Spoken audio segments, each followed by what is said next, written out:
In Joshua chapter 10 in the Old Testament, Joshua is leading his army against 5 different kings who were opposing them at the same time with all of their armies. And in Joshua chapter 10, we read about the defeat of those kings, that the Israelites were able to overcome them. And then we noted in yesterday's video that the chapter tells us that the Israelites then returned to Joshua safely in the camp. And there's one word in there that I want to highlight, and that is the word then. The Israelites then returned safely to Joshua in the camp. But that word then, it's a significant word. One of my sons was recently telling me about a football game that he was watching, and it was a very exciting ending that one team was down by so many points, and then they got the ball and they were driving, then they turned it over, and the other team, they were driving and they were about to score, and they ended up turning the ball over, and the other team ended up scoring, and they needed an extra point to tie the game and send it into overtime.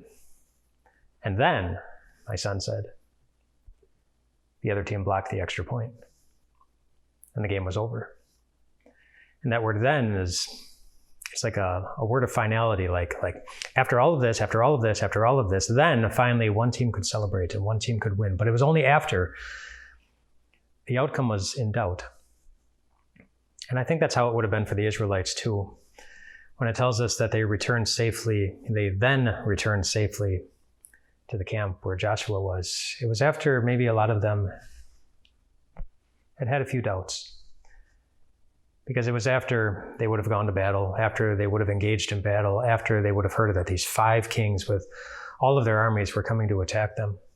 And that would have been after all of the different challenges that they had already faced over the last 4 decades to try to get into the promised land. All the different armies, all the different challenges, all the different troubles, all the different sins. But then, after all was said and done, then they returned safely. And it's the same promise that God gives you. Whatever troubles, whatever challenges, whatever sins,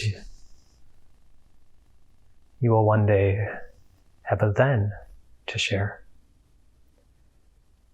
After this happened to me in my 20s, after that happened in my 40s, after I struggled with this in my teens, after I lost this,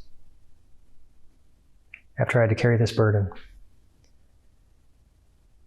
after I closed my eyes on earth for the last time, then I opened them again. And I was able to see the same thing that so many had who had gone before me into the new heavens and the new earth. That Jesus' victory over sin and death and Satan and temptation really is complete. Then God wiped every tear from my eye. And my heart smiled again. And it hasn't stopped. Then you were safe. The Israelites could of course have gone into all those things knowing that the then was coming. That's what God promised them. As you face your troubles and challenges, just remember, it's what God has also promised you. Your then is coming. That's what Jesus earned for you. Rest well tonight, my friends.